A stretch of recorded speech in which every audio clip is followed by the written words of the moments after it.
Okay, so let me do this as a part two because I never get into it.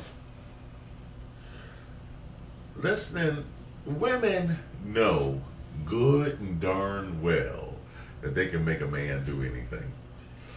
They voice. I know a woman that I don't like to talk to her on the phone because she's crazy, right? And I don't talk to her. I haven't talked to her in months, and it was just a very bad relationship because this woman, the sound of her voice was just so beautiful that it didn't matter what she said. She could tell you the sky is polka dot, and because her voice was so beautiful, it was so completely beautiful. It would just go straight from my head, from my ear, up into my head, and down into my heart. And it would be like, whoop. It would just make like my head spin around. That's like she told me, she said that to me one time. She said, you get with me, your head gonna be spinning. I'll make your head spin around. She's honestly true. Women can make your head spin around. And you can read into that any way you want. Women can make your head spin. I'm telling you. They can make you holler and scream. Make me want to holler. Ow! But the voice of a woman, the persuasiveness of a woman, even good women, okay, women that are good, they know that they could talk to a man and say they know they have influence over a man, and that he can make him. He make him give up all his money. You know what tripped me out about women, and when I was in New York, I usually when I'm going somewhere, I'm going to a place. I have a purpose of where I'm going, right? And I have a destination that I'm trying to get to. And in the midst of going to that or traveling or in transit to that destination, you can see a woman and she just make your head just turn like that, and eventually, your feet follows like the direction of your head, right? And so you could be walking one way, your head do like that, you turn around, you start walking the other way. Had nothing to do with your plan and your direction and your plan of action of that day. Your schedule has changed. A woman can change your schedule. So I'm just saying, the voice of a woman. Most women know that they can persuade a man to do just about anything, and a man can become very weak to the words and the seduction of a woman. And so it is a good idea to have a woman that has your best interest of heart. Because of that, and because a woman has this power over a man, she don't really have to be in authority to have authority. She don't have to be in authority to have authority, and so that's one of the interesting balancing effects of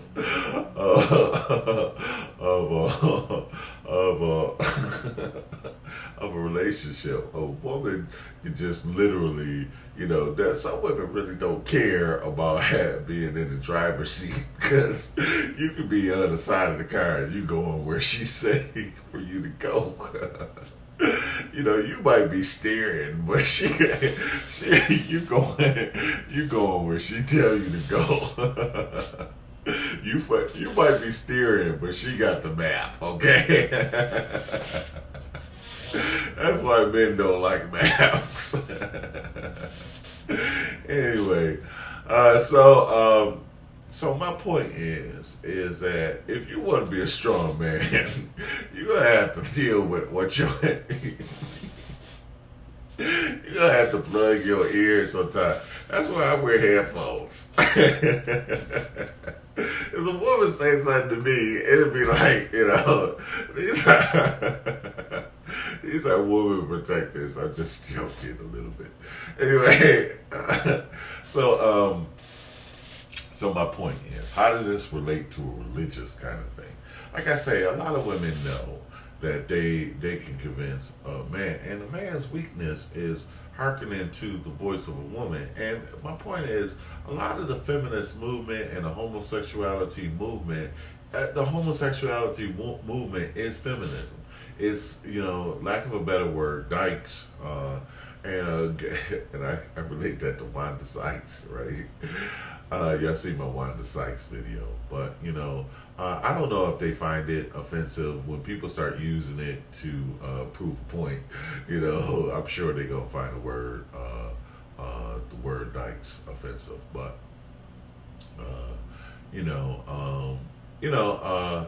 but what I'm saying is that women that want power from men, and read Genesis, it's about a power struggle. It's that's what it really starts to come down to a certain degree. Is really the nature of the power struggle and the woman's desire to have power. So what I'm saying is if a woman can influence you, the only safe bet for a man is to have a woman that wants what is best for her family and for and her trust. And so when they talk about submission, a woman being submissive, it is never a forceful thing. It is literally a woman just co-signing on a man's authority. Just giving them two heads is better than one.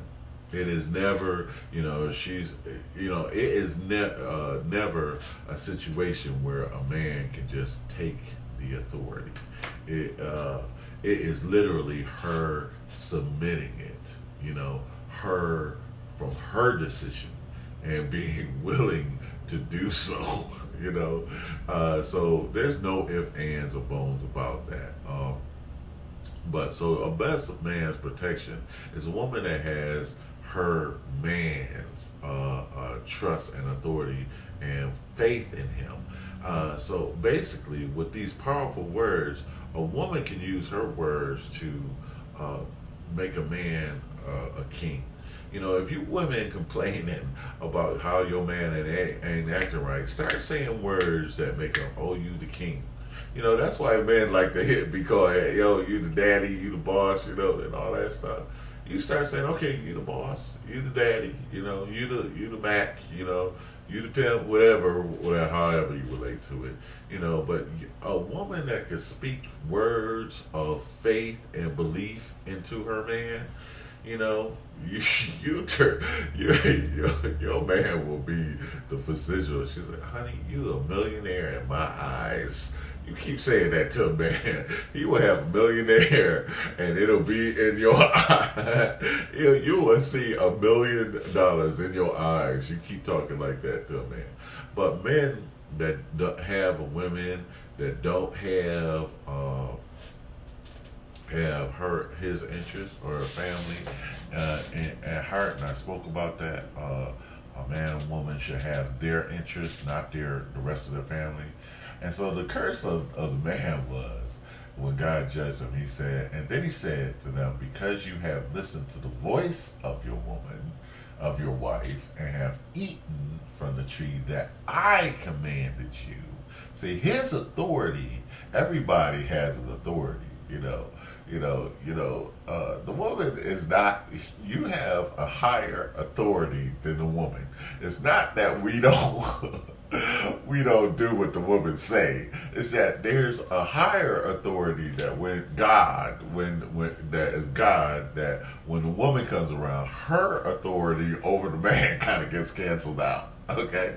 So it's not that we women I try to play it safe with you ladies a little bit. You know, it's not that we are not denying your authority or power and control to tell us to eat an apple and tell us to do something that we know ain't right. It's just that when somebody that is a higher authority tells us to do what is right, we gotta listen to him. It's not that we don't listen to you. I don't think we got much choice in that. Anyway, that I commanded you, saying, "You shall not eat from the first curses the ground because of you." So, you know, a woman that understands that if you want a blessed man instead of a cursed man, let him listen to God, and you keep and you keep up the laws of God in your heart too. Okay, so we both have to obey that. All right. God bless you all. Love you all. Hope that comes out okay. Anyway, I'll be like, come here, baby. Can you move to the left? Anyway.